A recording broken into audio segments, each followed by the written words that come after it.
One shot. Let's begin. Baka Kitsune no Shushin, The Devotion of the Disguised Kitsune by Takumi Sumida, translated and uploaded by Project Vinland and Rillant. All right. Let's begin, everybody. Baka Kitsune no Shushin by Takumi Sumida. I like this cover. It's pretty cool. Of the many people that inhabit this world are those who are actually Kitsune disguised as man. From Takanashi, the class's Madonna, to our classic professor Tanaka, even a famous politician or two, are these fabled Kitsune? Longing for the rich, rounded lives of human beings, they blend into society and live amongst them. I haven't been found out! I haven't been found out! Oh, library.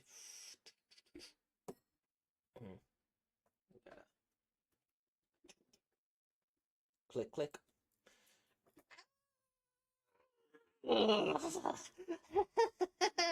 Did I surprise you? This technique hides me, not amongst your surroundings, but amongst any inconspicuous personal items.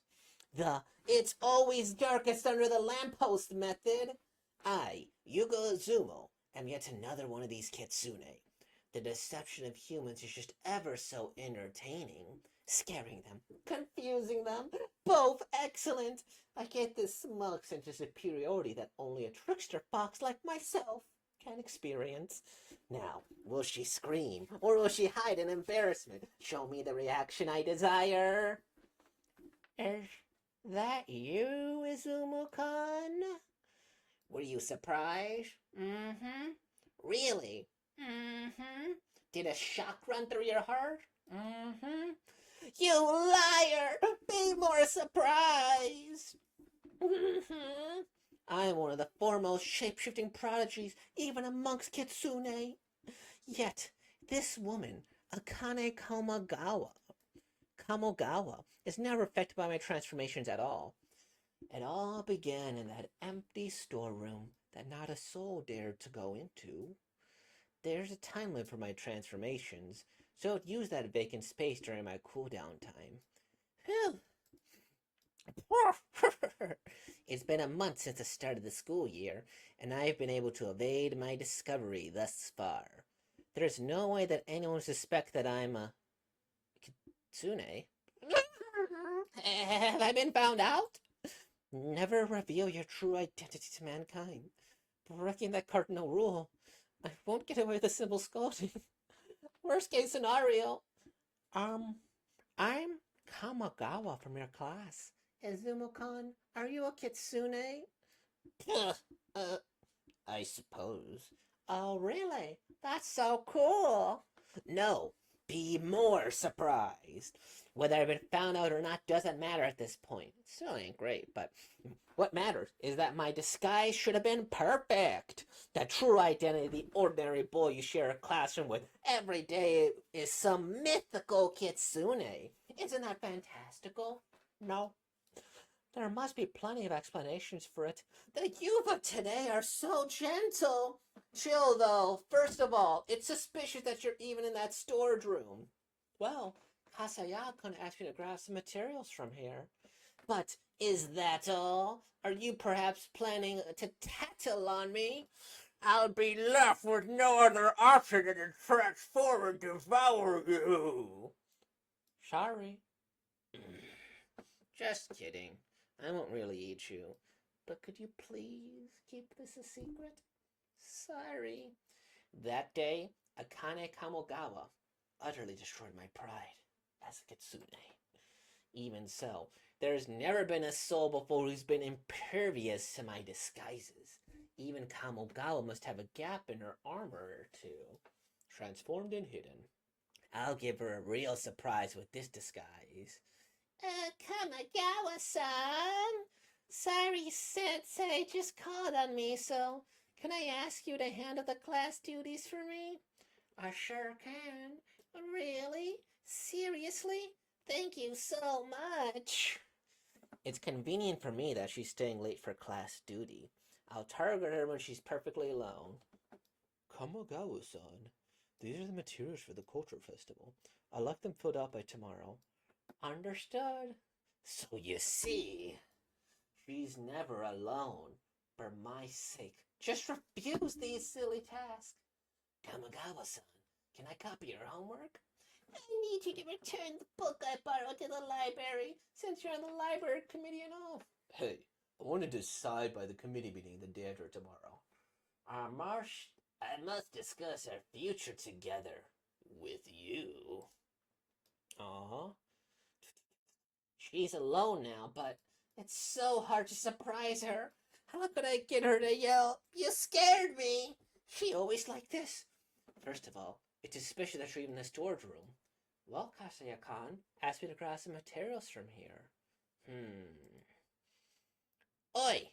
Down here! Down here! Well, if it isn't Izumo-kan, I was waiting to catch you on your way home.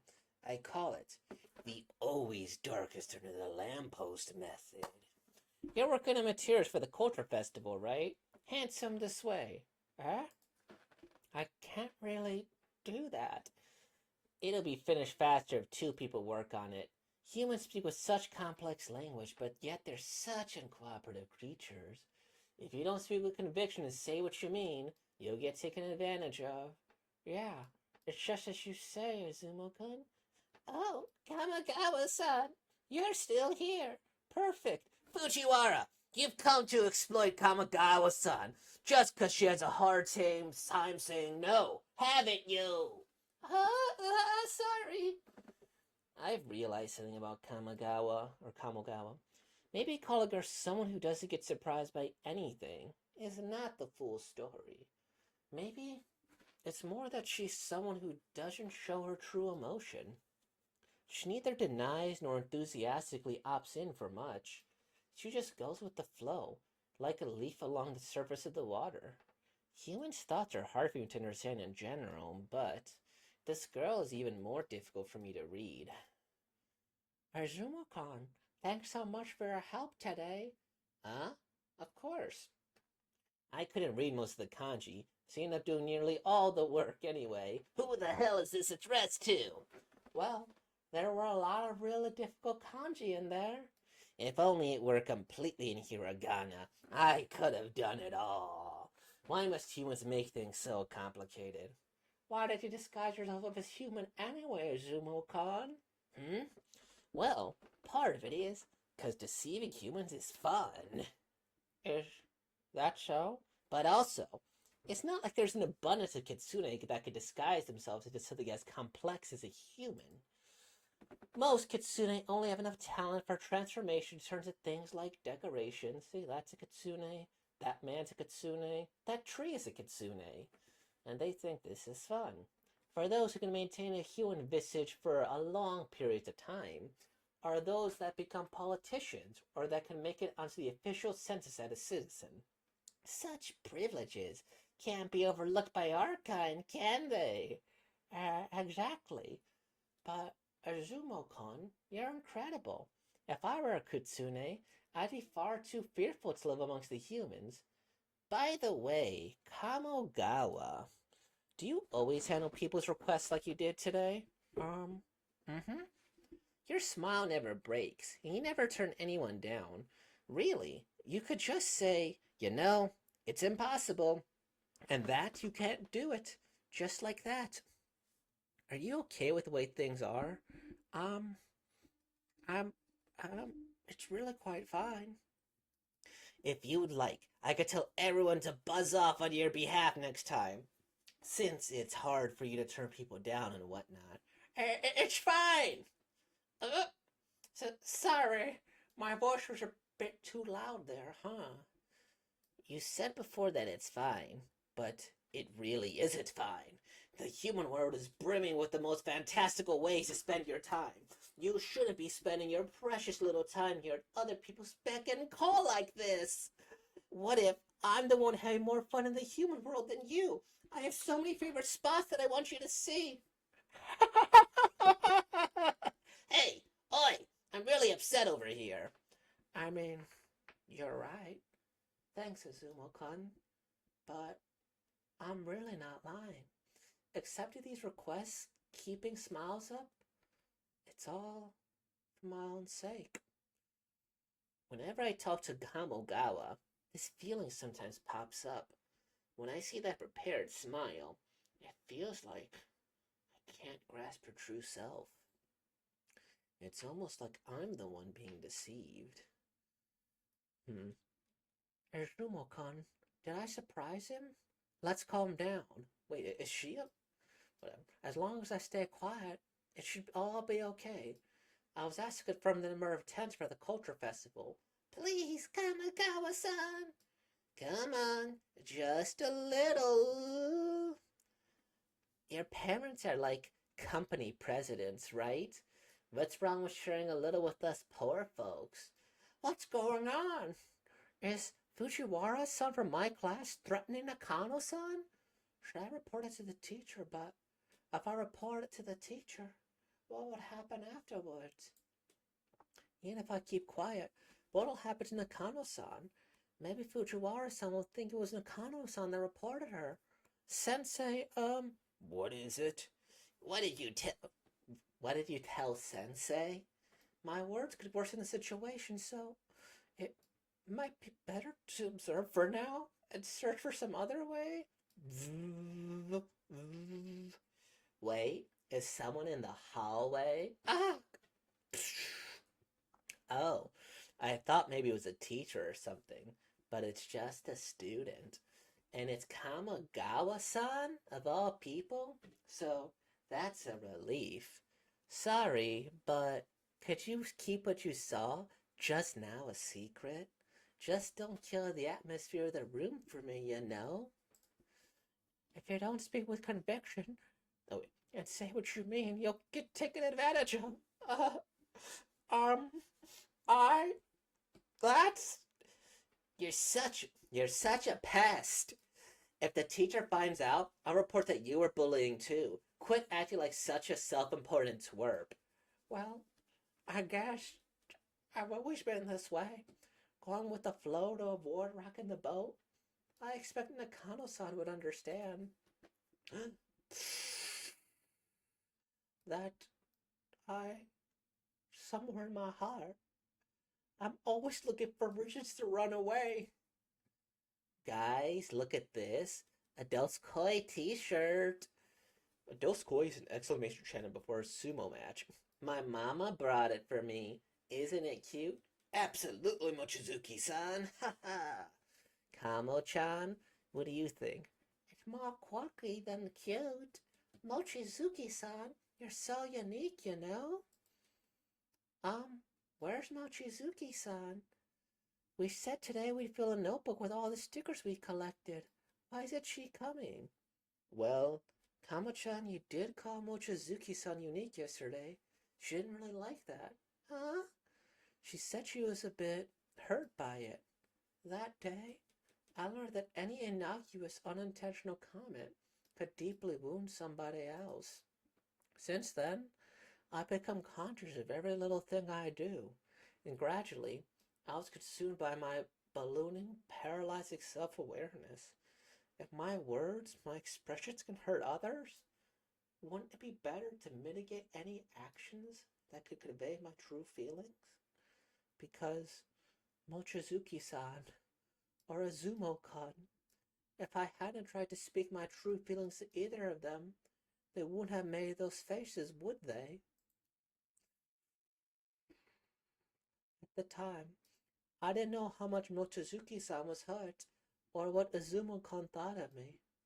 Surely, all humans wear masks, and the ability to speak one's true feelings slowly fades away. Let's see. Are you okay? Fujiwara, up there. Eh? Ooh, whoa. Up. Good. It seems like there ain't any injuries.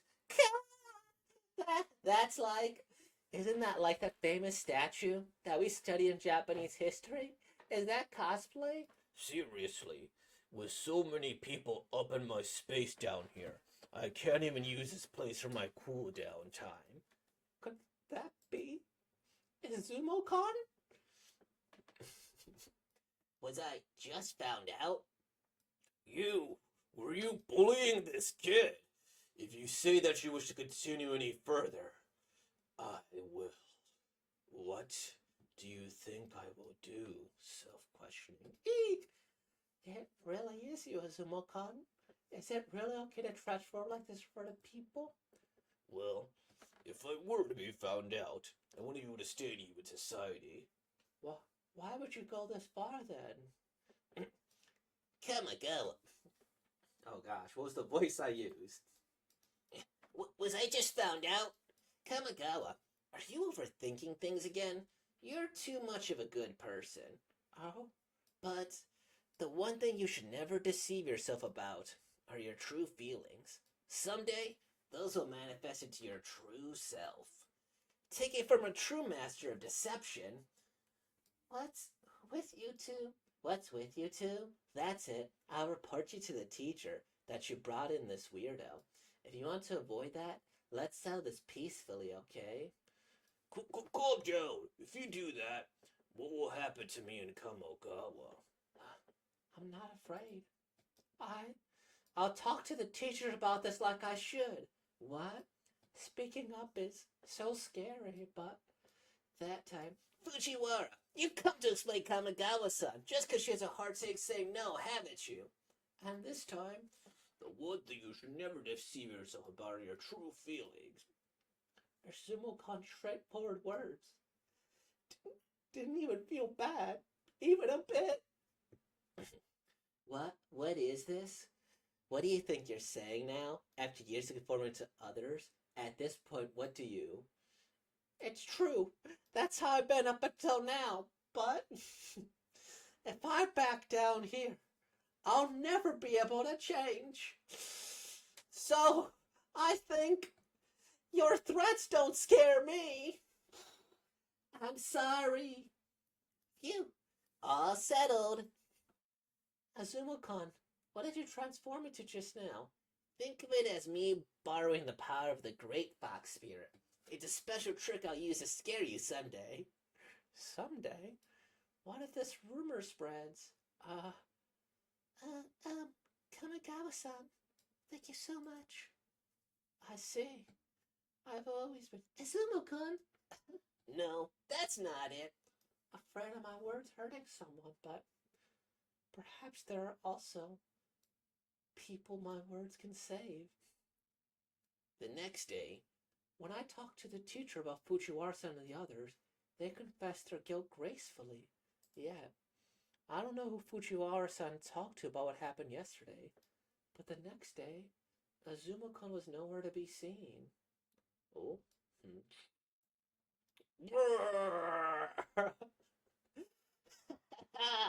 I call this the what? The book was a mimic all along technique? What do you think, Kamigawa? Did I scare you? Azumocon! Hey, what's with the unscared smile? Sorry. Baka Kitsune no Shuushin. The end. Alright. I really hope this is an actual series. I really... Oh. Oh my gosh, it's not. I like this one shot a lot. I hope it becomes a full series, like, legitimately so. Because it has the perfect setup. This is a great chapter one. This is a great one shot as well. I think it hits a lot of the notes. Like, and it does surprise reasonably. Like, okay, like who's the fox here? Blah blah blah. And then here, poof, becomes the fox. It's like, okay, the simple premise. He's trying to scare her. Sure. He's fun, he's a talented Kitsune, he's a talented fox, and that's fun. Okay. And then I like the premise of like, okay, them two, they're a pair, he's gonna encourage her, but it's not like he's always definitively trying to encourage her super directly like a motivation, but he's just kind of being himself, which I appreciate. Okay, just don't deceive yourself. And I also like the fact that you could already see, look, they're introducing a new character. already. Like, okay, this person could be the third member of their trio. If you want to make this a romance, I'm sure you could, where it's her, him and her, or if it's just her and him, and Kitsune human relations, whatever, right? And then and then all the furries would be happy, right? They'll be like, "Is this furry stuff here?" Um, I also like the way this person's face is drawn here. I like the fact that like I don't know, she reminds me a little bit of Froppy, like from My Hero Academia. I don't know what it is. It's a little bit of derp that's a little bit peaceful. I think I like that. Just a little bit of derp. Like, look at this little derpy smile, dorky face. It's so adorable. I love it there. Aw. And yeah, like so you could easily look. This is so cool. Look at that. It's so amazing. I love this image. Um, and then like of course you could set that they're happy and whatnot. So another thing about this too, and it's like one of the things that's like very deceptive is that if you look at the art style of this here, it's like, okay, is this anything special? And you might say no, but I think it actually does put like just look at the detail put into this stuff here. Right, there's the subtle shading here, there's a difference in the eyes here that they use here. And then you could see like difference again in the eyes, the design. There's a clearer background here. There's a lot of varying perspective here and a lot of subtle detail that really adds to it. And like, even when they're not like, okay, there's nothing there, there's a wall. Sure, we don't need to. This has a shadow, great. There's this little lettering here, and I'm sure it means something. And then, so there's a lot of subtle detail that I think was really, really well done. Now, if this were serialized, that detail would probably go down substantially, right? Because they're not going to have forever to work on it. But I do appreciate the detail, the eyes. Look at this. This is almost like a smug, kind of relaxed thing here. Look at this chubby face. It's just chubby being whatever. And like this is like the Osaka part. I don't know I know the Osaka thingy here of the running person, but I don't know what else. This is cool here. And then look at this little fox too. Cute, cute little fox. I'm sorry, I'm just kind of gushing at this point here. But I think again, this is wonderfully drawn art here. Like you could see they're very talented, and they could go from super detailed to super derpy to super relaxed, super whatever. So they do manage to do that comedy part very, very well. And I don't know if I was necessarily laughing out loud the entire time here, but I did enjoy it there, and I will say that it was a very, very easy read. And I mean, what is this even going on here? They gave a very realistic backstory. It gave good world building. Like, okay, you don't know what'll be a fox, what will not be a fox here. That could set up potential future storylines. We're like, okay, what's the potential fox? And okay, we get this little bit of a sinister nature here. Um, and the sinister nature, could it be bad? Could it be good? Who knows? But okay, he's talented. He wants to be acknowledged. He wants that excitement here. That could be used for future further conflict within this story. And it's very easy to just introduce new characters within this here. And if you wanted the bullies to be like a little bit more, what's the word? If you wanted the bullies to be a little bit more reoccurring, I guess, they could always be like, oh no, what happened here? And look, this is another face here. I wonder if this person was an assistant of My Hero, or they were just inspired by it. Because this does remind me of the toga face a bit. Um, that's interesting. I wonder if that was a thing here. Is this nervous face? I don't know. I'm gonna look them up a little bit later. A Dosuke short here, and then Mochizuke.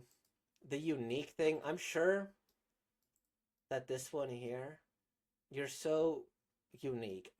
I think unique, at least in this context of English, is not the worst word. If you call someone unique, at least over here, it's a very positive connotation. I think maybe strange is probably a little bit better of a word to use. Mochizuki-san, you're so strange, you know? I think that's a good one there because you're so weird might be another one, right? Or like honestly, if they said it's more weird than cute, Mochizuki, you're so quirky. Because quirky could also kind of work in both contexts. Quirky could be a little bit of an insult. It could be a little bit of a compliment, right? So that's just a very nitpicky thing to do here. And look at this background. It's so great. It's so varied here. And I think it does speak to a very good lesson, right? The idea that we're all putting on masks, whether those masks are the social media or how you choose to interact with people. It's a very real life lesson. I think it'll affect everybody of all different ages as well. And I think part of this too is that, like, I do, how do I put this? I do kind of have this self awareness that it can be a little bit crippling to an extent. You're like, even though it's like, okay, look at these little hairs here. Like, look at that here. Ooh, look at that hair, right? And I'm aware of that, but I'm like, yeah, is it too big a deal? Maybe, but people might judge on the face. I'm honestly trying to grow these hairs. So, like, I've seen this Buddy Daddy show, and, they have a really long one. I think it'd be perfect, you know?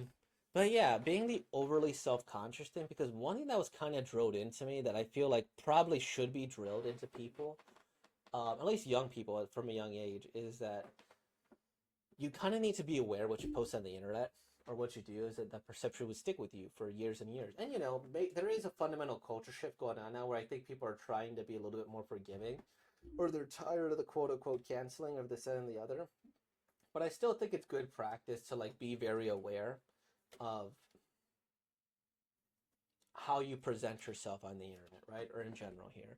Because, when I was younger, I was like kind of the opposite. I was like, yeah, I'll just be me. I'll enjoy my life. And I don't really care what people think about me. But, I dress kind of like a bum. And I don't mean that like figuratively. My shoes, if I lifted them, the soles would come up. My jacket had like little rips and stuff, but it kept me warm and it kept me nice. And my hair was very rarely done, very messy, very almost greasy to an extent. And it's like, okay.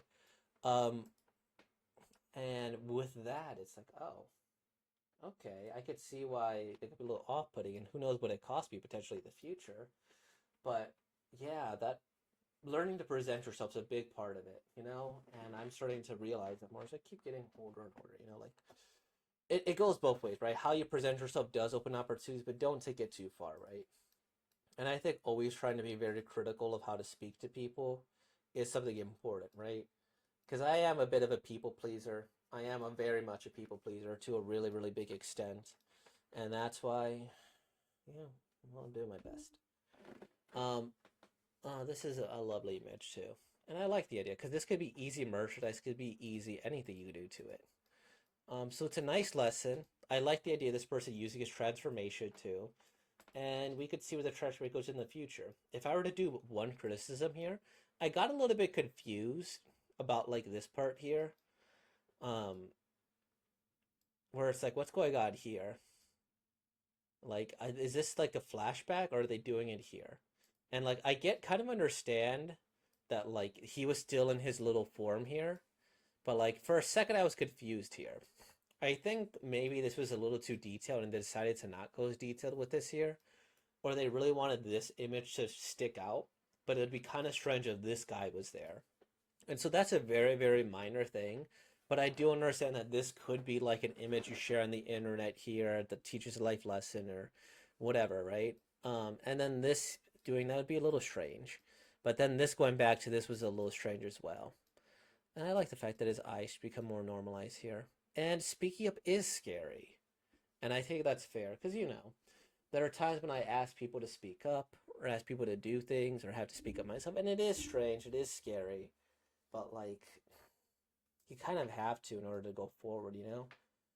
And I think this is another thing too. If I, about never be able to change, we get the Great Fox Spear, which is extra lore within this verse here, extra verse here. But I like this. Perhaps there are also people my words can save, and I think that's such a heartwarming lesson to include in this too. Yeah. Yeah, I love this one shot. It's great. I hope it gets picked up. I hope I do see a sequel series here. I did kind of predict that the guy would come up and surprise her. Like, there's no way he's gone for real. And it's like, okay. So this manages a good mix between comedy, seriousness, life lessons, and like good art. Wonderful one shot. Also, this is a great cover here. I always like the water art style of most things here, and it's really interesting that she just kind of pops out like pop comic art here a little bit more. So there's a very contrasting styles, and I think that'd be cool if this kind of kept up. Like he was always in this contrasting style in the covers, And then she was more like, I guess, in this pop art style. And her carrying the Kitsune mask while he's that is pretty cool. So awesome, awesome. With all of that being said, though, you're all wonderful people, and I hope you have a great day. Like, comment, subscribe. And Forbidden Born, y'all. Peace out.